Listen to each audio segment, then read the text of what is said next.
think it's time to party like it's 1897. Hey everyone, welcome back to my channel. I am Gabrielle and I make historical garments, and welcome back to a new video. Yes, this time we are going to make an evening dress, but I don't have to make all of it because I already have the skirt.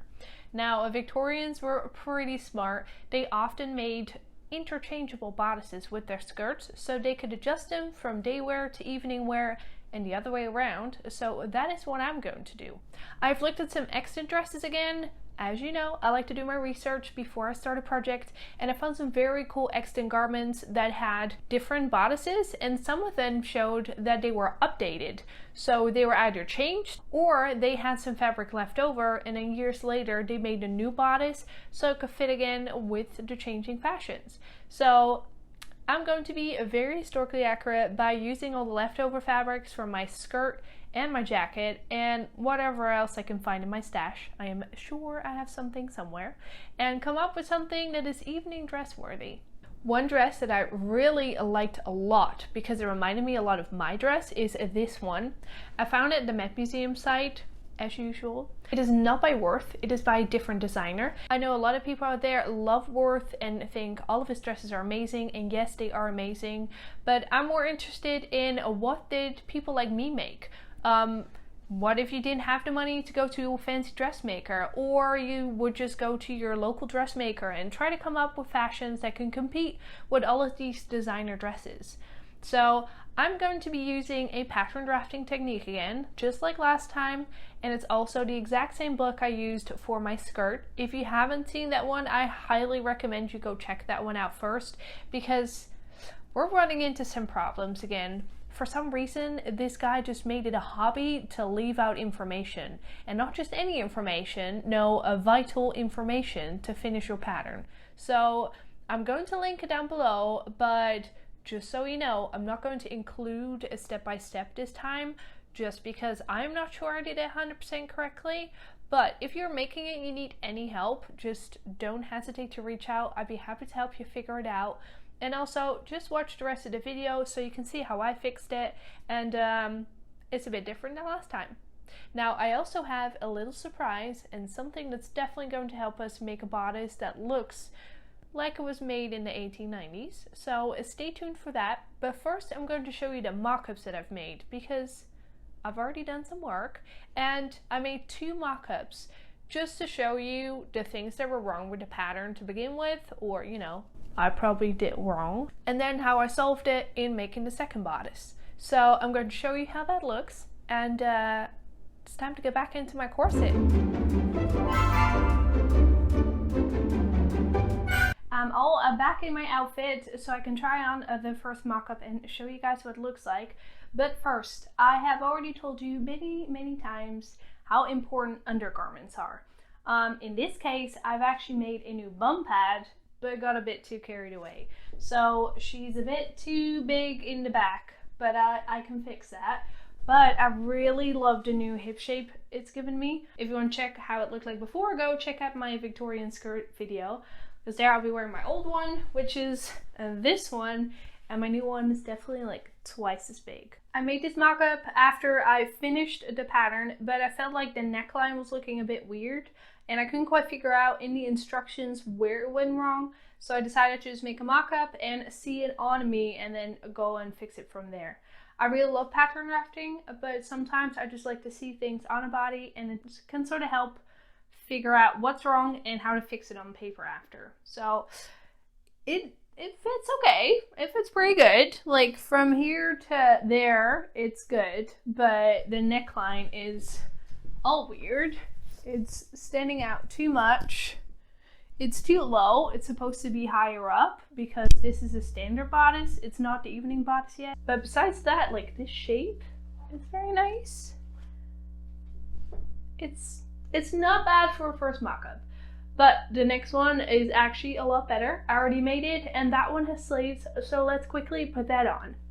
And this is mock-up number 2. As you can see, she fits pretty good. The sleeve is actually borrowed from the mock-up for my blouse that I made. That go check out that video. It fitted me so well, like straight off the bat. It only needed like teeny tiny adjustments. So I felt like it was a good sleeve for my basic bodice, complete with sleeves because you need sleeves. And then that way, whenever I need a bodice, I can just use this standard pattern again with the sleeves already fitting. It's going to save me a whole lot of work because sleeves can be a nightmare. As you can see, the front here, it sort of wrinkles up a little bit, but keep in mind, there are going to be bones here on the seams, and that's going to keep the bodice a bit more flat. So that's going to help it to not roll up on itself, because especially since it's a bit on a curve, it just wants to do that. I'm actually pretty happy with it. The one thing that's very important to fix is the armholes. I feel like they're still a little bit too tight on me, but besides that, there's actually not a lot I need to change. But for now, I need to change it to turn it into the evening bodice that I want. I've been looking at different bodice shapes, and I really like this one, so I'll be trying to imitate the shape of that and then sort of do the draping in a way that I think looks pretty. And that is bodice number 3, and this is the last one before I'm starting on the actual one.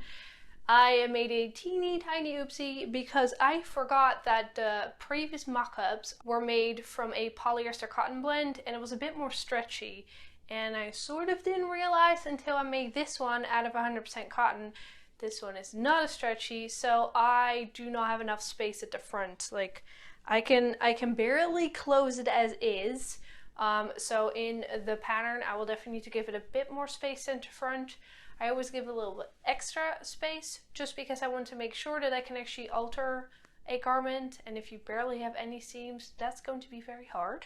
So that is the one thing I definitely need to fix. The back looks really good. Wait, let me get a bit closer. And the puckering that you see is purely because I basted it, so it's not going to be as tight as my normal like stitches. And also, in case you hadn't noticed, this one has a sleeve. And also this is a different sleeve. So I was thinking about using the other sleeve, but that one has some pleats like here, and I wasn't sure how nice they were going to look on a short sleeve. So I decided to go with a balloon sleeve, and let me show you that pattern. It is ginormous. It takes over almost all of the screen. This one is actually not too hard to draft up. It's also from the same book, so I know it was a good sleeve for 1897 because it's from a book from 1897. I will also include the link down below for that one, so give that one a try because this sleeve is definitely fun. So I like the sleeve shape. I definitely need to make the sleeve that's hiding underneath a bit shorter because this is a really awkward length. It needs to be like this. But you can do so many things with this sleeve. Like you can add some extra trims. I've seen a lot of examples of that. Also, you can put in some sleeve support and make it stand out a bit more. I have been poring over my La Mode Illustrée from 1897, and there are so many different ball gowns.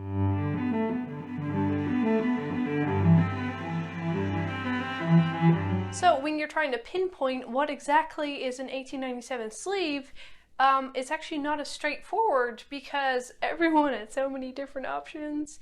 So I'm just going to do like my interpretation of their fashions and combine it with the fabrics I have and see what works. Now this is that polyester cotton blend, so it is not as stiff, so it doesn't stay in shape as well as the actual fabric's going to do. But I already feel like a princess in this. Next up, a neckline. It is a gaping. Here you go. See, this is falling off my shoulder, and that is not giving the correct era vibes. So make sure that's on your shoulder in the position where it needs to be, and then pinch your neckline, and this way it makes the neckline nice and tight.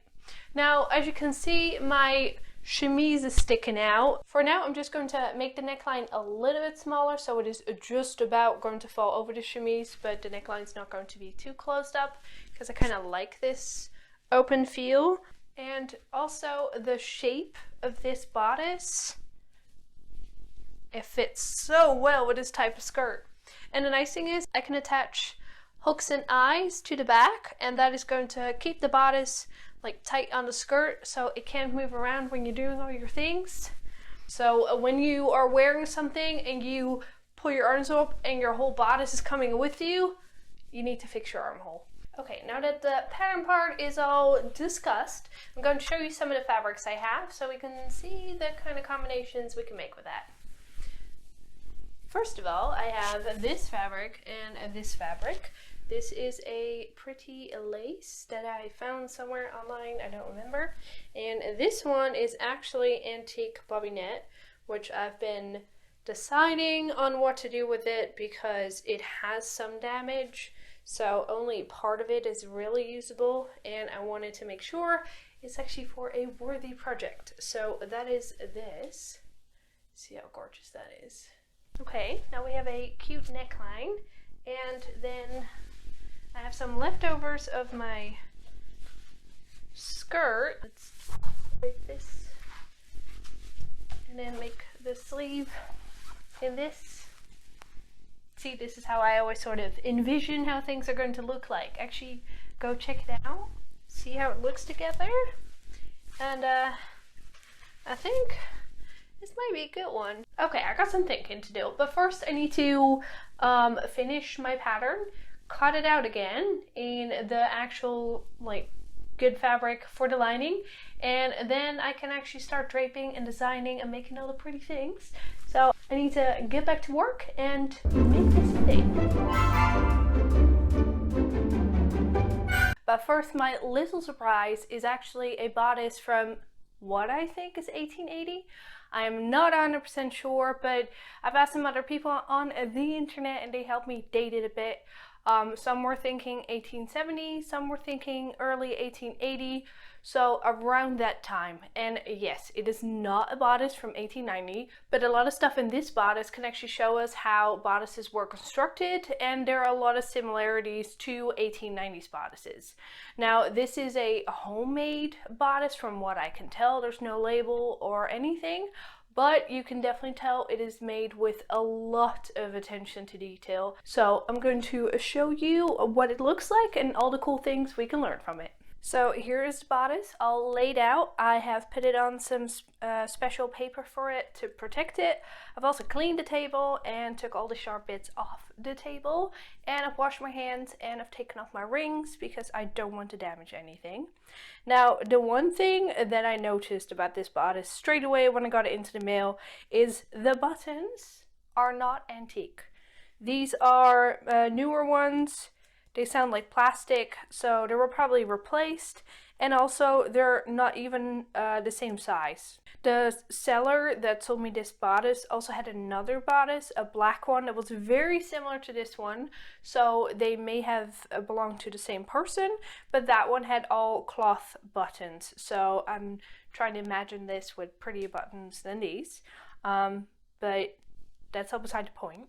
The fact that there are so many buttonholes that are sewn by hand is extraordinary. I am not sure I would have the patience to do all that by hand, but this person had. Also, look at this color. A lot of excellent garments that are in very good condition are often black, and I wanted to have something that had a little bit more color to it. So yes, this is what I found. For those of you that notice, over here you have these strips of fabric. Those are the boning casings because they were taken out. The trim here is all sewn on by hand, all pleated by hand. Also, all the pleats here are also done by hand. They are carefully stitched with small stitches onto the bodice to make a fit to this person. Her waist is tiny. This whole bodice is tiny. I don't fit it. So I'm thinking it's from a younger lady and not necessarily someone with a grown-up size like me. But yes, it definitely looks like it was a specialty bodice because it's in such good condition. It barely looks worn. Now the sleeves also have a very pretty decoration on them. Also folded by hand, sewn on by hand, and these buttons are replacements again. One of the reasons I can also tell is because the thread that was used for that is a completely different color than was used throughout the bodice. Now let's look at the inside. So straight away you can see that the selvage here is used. This was often made for better use fabric, and it can also show you the quality of the fabric, because nowadays, I don't know if you've checked them a lot, but you can tell like the cheaper fabrics by their selvages that aren't looking as nice. Now the inside is also what's most interesting about these bodices, in my opinion. So one of the things I think is very cool is this. This is a closure around the waist, and it closes the bodice and takes the tension off it, so you can actually close the buttons on the tightest part of the bodice. So I might actually go and make one of those on my bodice. One of the other cool things is it has padding here. So it has padding that goes from the armpit to about here, and it gives it a smoother appearance. So it's like small things like that to make it look even better. There's a lot of hand sewing in here. You can tell that the original person, they had to make some adjustments because the seam is not equal everywhere. These seams are overcast by hand. The pleats at the back have like a little stay there, and also sewn in by hand. Now the really cool thing about these are the hooks and eyes. They are so much prettier than the ones we have nowadays. I wish I could find some of these. One thing I always like about these older garments is they just leave their basting threads in. But you can definitely tell by how neat this is done, this person definitely took pride in their work. Well, this was my little tour of my bodice. I hope you really enjoyed it. For now, we are just going to fix the pattern, start cutting up my fabric, and start assembling this bodice.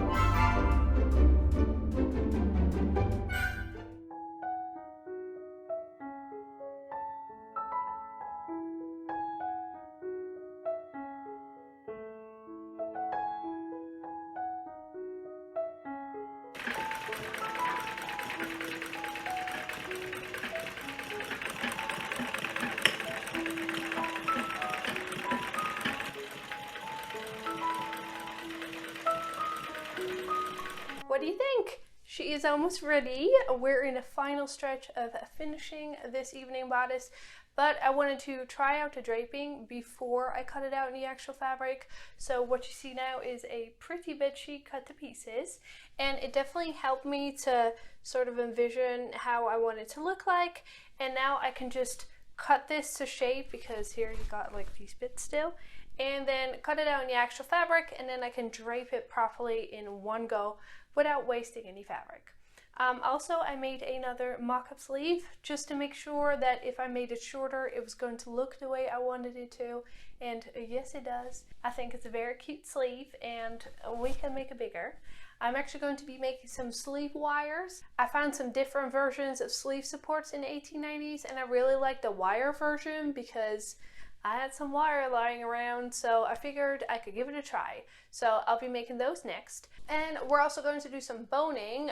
These ones, I found some small ones that are like 1/2 centimeter, and they are going to be sewn into the darts and the side seams, and maybe the back. I don't know, we'll see how she looks like. But yes, these are going to be sewn in, and they're going to be sprung. At least that's what I'm going to try. I will include a link down below of how to do that properly. But it is basically, you are making a boning casing, and you gather it onto wherever your boning is going to be, and that way it has a bit more space to actually sort of like bend with your body and make the bodice stand out.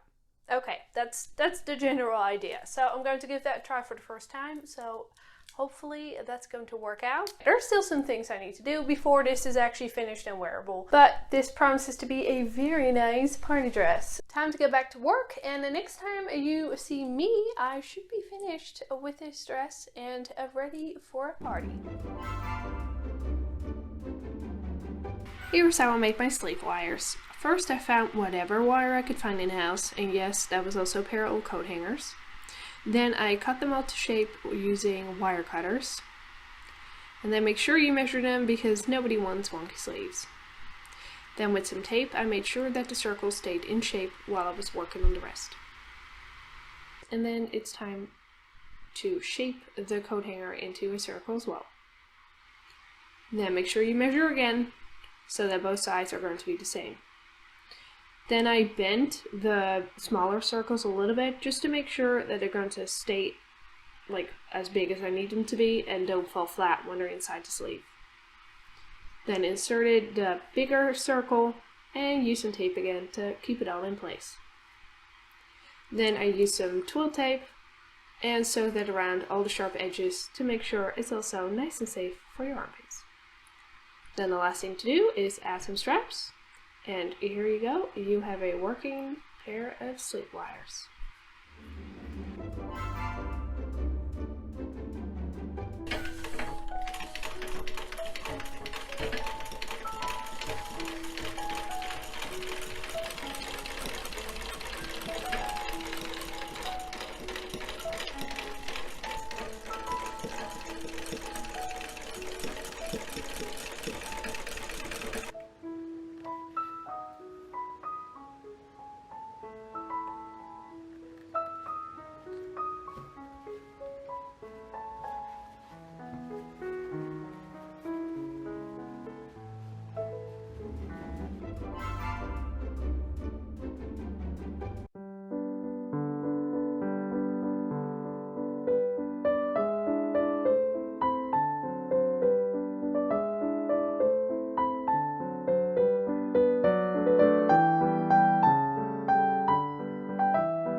And with that, I am all ready for whatever party comes my way.